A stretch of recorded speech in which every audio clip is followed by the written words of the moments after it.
आज की वीडियो में देखिए हम लोग पूरक समुच्चय पर आधारित प्रश्नावली 1.5 को हल करेंगे और इस पे जो भी आधारित क्वेश्चंस हैं पूरक समुच्चय पर ही आधारित है।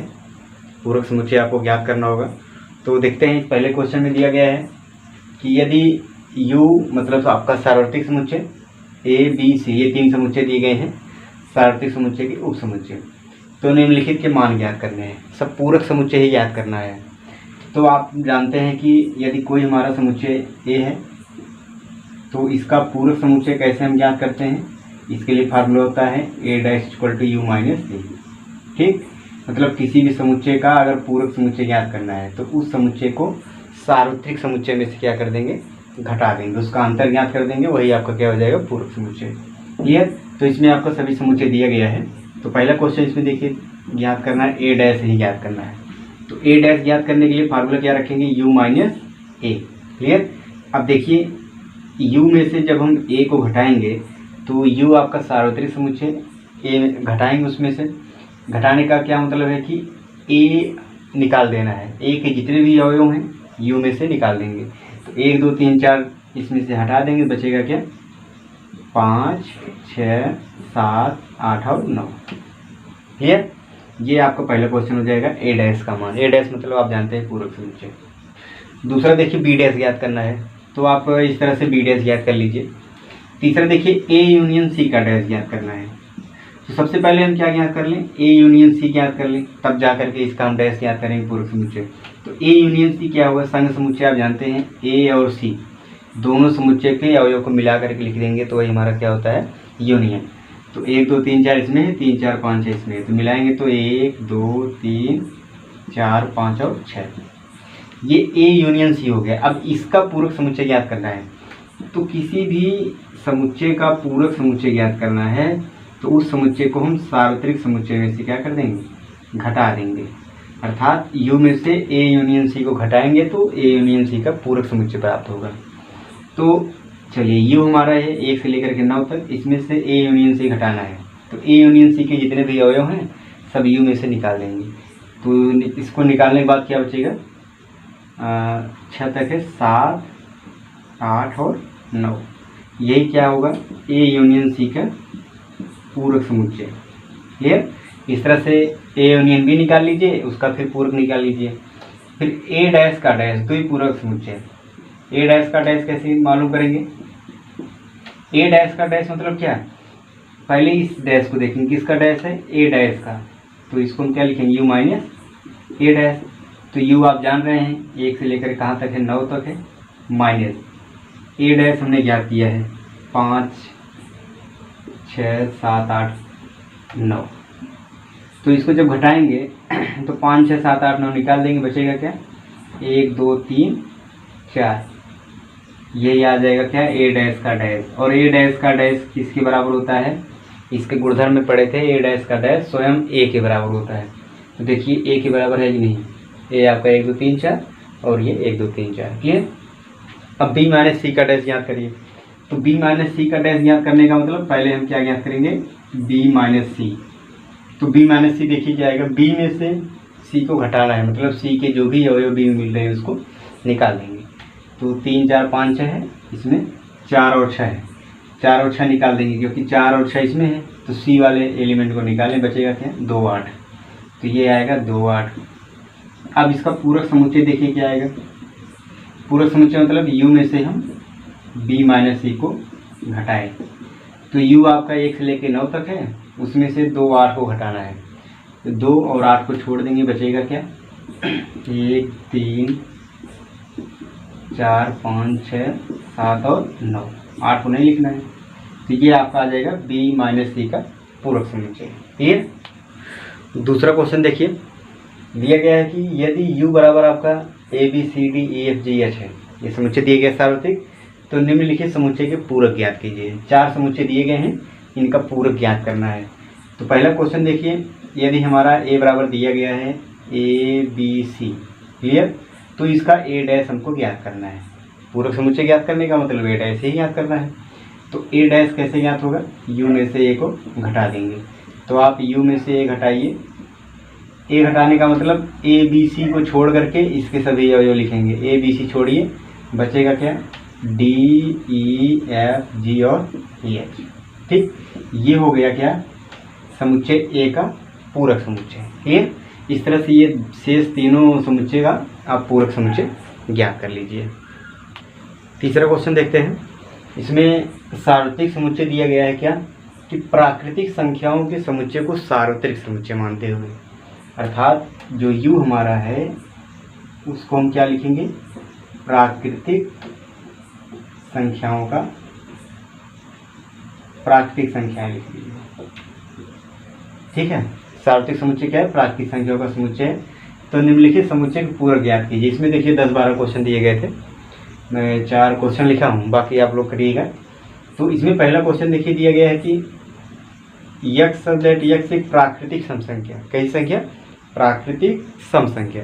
तो आप जानते हैं अगर इसको हम a बराबर रख लें तो x दैट x एक प्राकृतिक सम संख्या। तो जब हम इसका डैश ज्ञात करेंगे, पूरक समुच्चय ज्ञात करना है तो डैश ज्ञात करेंगे, तो u माइनस ए।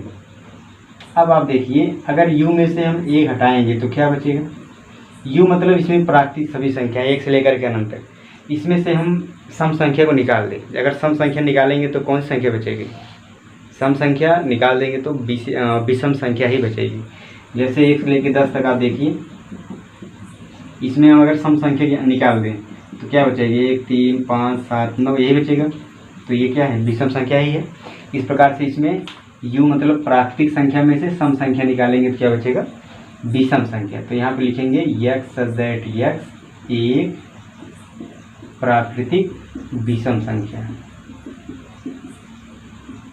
क्लियर, तो पहले समुच्चय का पूरक समुच्चय आ जाएगा कि प्राकृतिक विषम संख्या, क्योंकि सम संख्या निकाल दिया जाएगा तो बचेगा क्या, विषम संख्या। क्लियर, इसमें अगला क्वेश्चन देखिए, दिया गया है कि x दैट x एक पूर्ण वर्ग संख्या है, पूर्ण वर्ग संख्या। अब इसका हमको पूरक समुच्चय ज्ञात करना है, तो इसका डैश जब ज्ञात करेंगे तो u में से इसको भी घटाएंगे। तो अब आप देखिए यदि सभी प्राकृतिक संख्या में से हम पूर्ण वर्ग संख्या को निकाल देंगे तो कैसी संख्या बचेगी, तो वही संख्या बचेगी जो पूर्ण वर्ग नहीं होगा। अर्थात आप इसमें देखिए अगर u को हम रखें 1 से लेकर के 10 तक तो क्या मिलेगा, इसमें पूर्ण वर्ग संख्या कितनी होगी, 1 4 और 9। अगर इसको हम घटाएं, इसको घटाएंगे तो क्या बचेगा, ऐसी संख्या बचेंगी जो पूर्ण वर्ग नहीं है। तो इसमें भी वही बात होगा कि प्राकृतिक संख्या में से पूर्ण वर्ग संख्या निकाल देंगे तो क्या बचेगा, पूर्ण वर्ग संख्या जो नहीं है। अर्थात a dash equal to x that x एक प्राकृतिक संख्या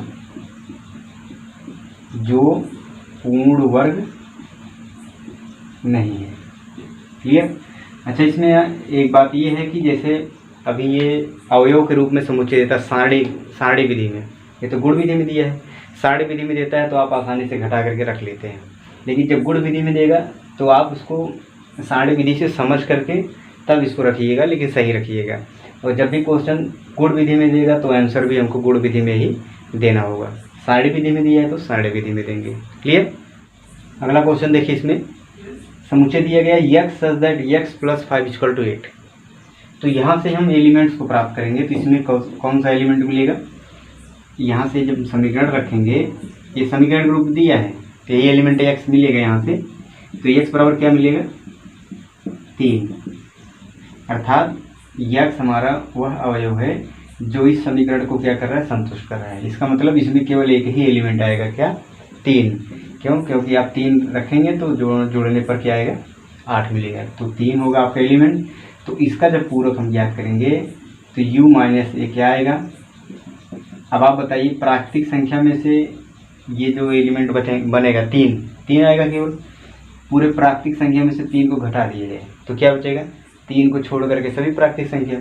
इसका मतलब इसको लिख सकते हैं x दैट x एक प्राकृतिक संख्या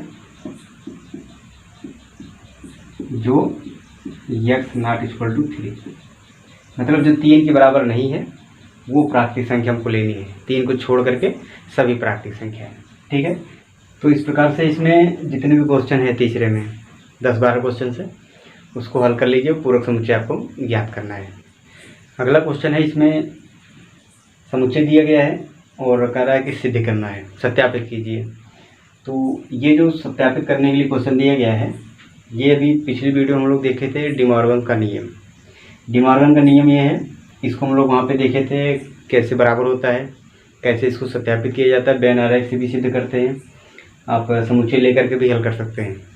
तो इसको अभी समुच्चय दिया है तो उसके आधार पे इसको सिद्ध करना है। यहाँ पे देखिए जो पहला क्वेश्चन है, चलिए दूसरा क्वेश्चन देखते हैं। ए इंटरसेक्शन बी का डैश ए डैश और बी डैश के यूनियन के बराबर होता है।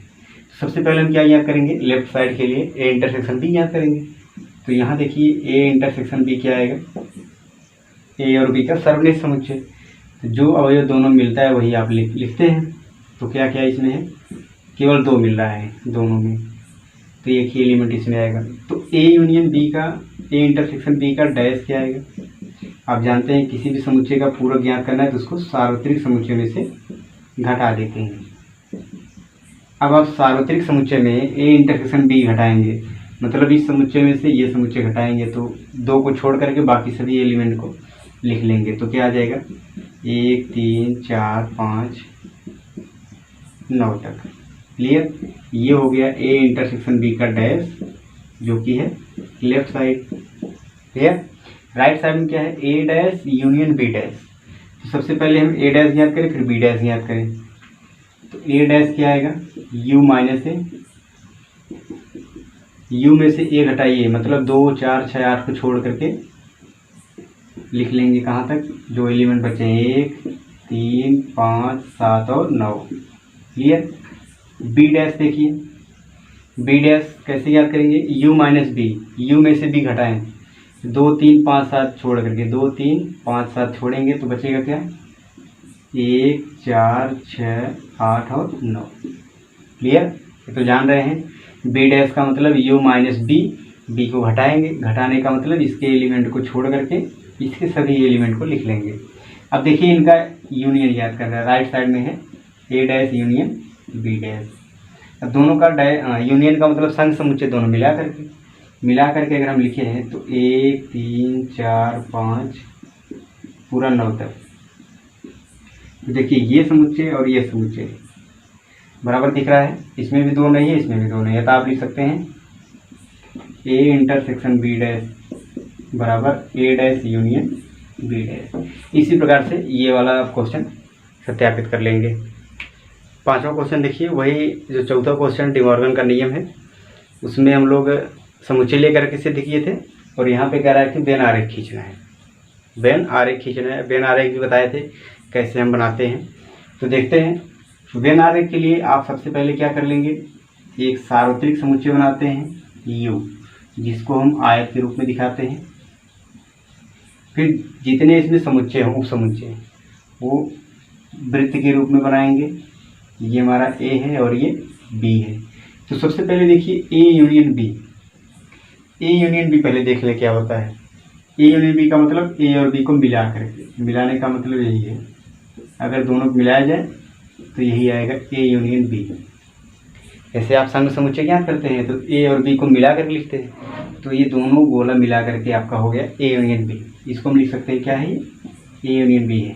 अब इसका डैश ज्ञात करना है, डैश के बारे में थोड़ा सोचिए। ए यूनियन बी का डैश क्या होता है, U minus A union B, U में से ए यूनियन बी घटा देना है, मतलब इस पूरे यू में से इस वाले भाग को क्या कर देना है, निकाल देना है। तो ये निकालेंगे तो बचेगा क्या भाग, आप देखेंगे तो ये वाला भाग बचेगा, इसके बाहर हो रहे हैं, यही जो बाहर वाला भाग है यही क्या होगा, ए यूनियन बी का डैश हो जाएगा। आई बात समझ में, ए यूनियन बी का डैश आपका ये बाहर वाला भाग होगा, अंदर वाला भाग नहीं होगा। क्लियर, तो इस तरह से हम ए यूनियन बी का डैश दिखाएंगे। ए यूनियन बी डैश, आप उसके फार्मूले थोड़ा समझ लेंगे कैसे होता है। तो ए यूनियन बी आपका ये पूरा भाग होगा, तो यू में से जब घटाएंगे तो इतना घटा देंगे तो बचेगा क्या, ये बाहर वाला भाग जो यू में एलिमेंट बचेंगे, तो इसका समुच्चय बेन आरेख हो गया। दूसरा देखिए ए डैश इंटरसेक्शन बी डैश है, तो आप जानते हैं ए डैश इंटरसेक्शन बी डैश किसके बराबर होता है, ए यूनियन बी के डैश के, डी मॉर्गन का नियम ही है। तो इसका और इसका दोनों का वेन आरेख इस तरह से बनेगा। तो इसका भी जब बनाएंगे तो आप यही लिखेंगे ए डैश इंटरसेक्शन बी डैश, इसका भी और इसका भी ग्राफ यही रहेगा। क्लियर ना? तो ये बात समझ में आ गया होगा कि ए यूनियन बी का हम डैश कैसे ज्ञात करते हैं। सबसे पहले ए यूनियन बी के बारे में समझे। आपका ये इतना होगा ए यूनियन बी, फिर इसको क्या करते हैं, यू में से घटाते हैं। तो पूरे यू में से जब इसको घटा देंगे, इसके यही बाहर वाला भाग बचेगा। क्लियर ना? तो दोनों आपका ये हो गया। तीसरा देखिए, ए इंटरसेक्शन बी का डैश ज्ञात करना है। तो ए इंटरसेक्शन बी का डैश ज्ञात करने का मतलब है क्या कि सबसे पहले हम ए और बी बनाएंगे, यू बनाएंगे। पहले देखिए ए इंटरसेक्शन बी है कहाँ, तो ए और बी का इंटरसेक्शन कहाँ होता है, ये होता है। क्लियर ना? ये क्या है हमारा ए इंटरसेक्शन बी। अब ए इंटरसेक्शन बी का डैश देखिए कहाँ होगा, इसको थोड़ा सा अलग हम बना रहे हैं। तो ये ए हो गया, ये बी हो गया, ये हमारा पूरा क्या है, यू है। तो ए इंटरसेक्शन बी का डैश मतलब U minus A intersection B, यही ना? मतलब यू में से, इस पूरे यू में से ए इंटरसेक्शन बी मतलब इसको घटा देना है। तो इसका मतलब इसको छोड़ करके बाकी पूरे भाग, शेष भाग ना, तो इसको छोड़ करके पूरा शेष भाग हम देखेंगे। तो यहाँ से आपका इसके चारों तरफ आप बना लेंगे। क्लियर? तो यही हमारा क्या हो जाएगा, वेन आरेख ए इंटरसेक्शन बी का डैश। ये ए इंटरसेक्शन बी छोड़ करके बाकी सभी भाग को छायांकित कर देंगे। तो यही हमारा आ जाएगा ए इंटरसेक्शन बी का डैश। क्लियर? और जो चौथा दिया गया है, ये हम जानते हैं कि ए इंटरसेक्शन बी डैश बराबर क्या होता है, ए डैश यूनियन बी डैश। दोनों बराबर होते हैं, डी मॉर्गन के नियम है। तो इसका मतलब जो दूसरा वाला आपका है ए इंटरसेक्शन बी डैश, दोनों का ग्राफ यही बनेगा, वेन आरेख। छठवां देखिए, क्वेश्चन दिया गया है कि समतल में स्थित समस्त त्रिभुजों का समुच्चय क्या है, सार्वत्रिक समुच्चय है। मतलब यू क्या है, समस्त त्रिभुजों का समुच्चय। इसका मतलब इसमें सभी समुच्चय आ जाएंगे त्रिभुज के, जितने भी त्रिभुज के नाम होंगे सभी त्रिभुज इसमें होंगे। और ए क्या है, उन त्रिभुज का समुच्चय है जिसमें कम से कम एक कोण क्या है, 60 अंश है। क्लियर? कम से कम एक कोण 60 अंश है। 60 अंश, 60 अंश से भिन्न है, 60 अंश से भिन्न।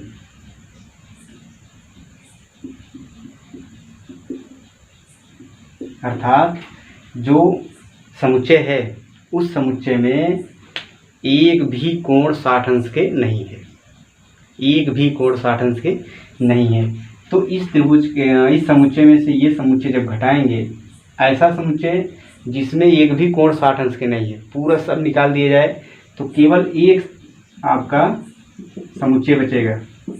समुच्चय में एक ही एलिमेंट बचेगा, कौन सा, समबाहु त्रिभुज। कौन सा त्रिभुज, समबाहु त्रिभुज, जिसमें सभी कोण क्या होते हैं, 60 अंश के होते हैं। इसमें कह रहा है कम से कम एक कोण 60 अंश से भिन्न हो। इसका मतलब एक कोण भी 60 से भिन्न हो सकता है, दो कोण भी 60 से अलग, तीन कोण भी 60 से अलग हो सकता है। तो जितने भी कोण 60 से अलग हैं सबको निकाल दिया जाएगा। तो बचेगा कौन, एक आपका समबाहु त्रिभुज का समुच्चय। यहाँ पर लिख देंगे समबाहु त्रिभुज का समुच्चय। अब समझने, इसका मतलब क्या है कि 60 अंश वाले सभी त्रिभुज को निकाल देंगे तो बचेगा कौन सा, वही समबाहु त्रिभुज। सातवें क्वेश्चन देखिए, रिक्त स्थान की पूर्ति करने के लिए दिया गया है। तो इसमें दो ही समुच्चय हैं, एक ए दिया गया है, दूसरा सार्वत्रिक समुच्चय यू है, तीसरा फाई है। एग्जाम्पल लेके हम लोग करते हैं तो आसानी इसको हम फिलअप कर लेंगे। अगर सार्वत्रिक समुच्चय हम 1 से लेकर 5 तक मान लें, क्लियर, और ए मान लें क्या है, 1 3 5 है, तो यहाँ से ए डैश की जरूरत होगी। ए डैश क्या होगा, यू माइनस ए, यू में से ए घटाएंगे कौन कौन बचेगा, 2 4, ठीक। और फाई आप जानते हैं रिक्त समुच्चय होता है। तो अब देख करके हम फिलअप करें तो ए यूनियन ए डैश, ए और ए डैश का यूनियन जब लेंगे तो पूरा पूरा मिला के यही यू के बराबर आ जाएगा, 1 2 3 4 5। तो इसका मतलब यहाँ क्या आएगा, यू। क्लियर? दूसरा है फाई डैश इंटरसेक्शन ए। अच्छा, फाई डैश क्या आएगा, फाई का डैश मतलब यू माइनस फाई, यू में से फाइव घटाएंगे पूरा पूरा यू बच जाएगा। क्लियर? इसका मतलब फाइव डैश बराबर क्या होता है? यू। अभी इसके गुणधर्म में देखे थे हम लोग। तो यू और ए का इंटरसेक्शन करिए, यू का और ए का इंटरसेक्शन करेंगे तो ए ही मिलेगा, क्योंकि इसमें 1 3 5 है, इसमें 1 3 5 है, तो क्या मिलेगा? ए। तो इसके स्थान पर क्या भर सकते हैं? ए। अगला है ए इंटरसेक्शन ए डैश। ए और ए डैश का इंटरसेक्शन देखिए, कोई एलिमेंट मिल रहा है? सार्वत्रिक समुच्चय में उभयनिष्ठ अवयव लेते हैं, तो एक भी एलिमेंट नहीं, इसका मतलब यहाँ पे क्या आ जाएगा? 5। अगला है यू डैश। यू डैश का मतलब किसी का भी डैश ज्ञात करना है तो उसको सार्वत्रिक समुच्चय में से हटाइए, यू में से यू घटाएंगे तो 5 आ जाएगा। तो 5 और ए का इंटरसेक्शन देखिए, यही ना 5 और ए का इंटरसेक्शन। 5 और ए का इंटरसेक्शन क्या आएगा? इसमें 1 3 5, इसमें एक भी एलिमेंट नहीं है, इसका मतलब ये भी क्या आएगा? रिक्त समुच्चय आएगा। क्लियर?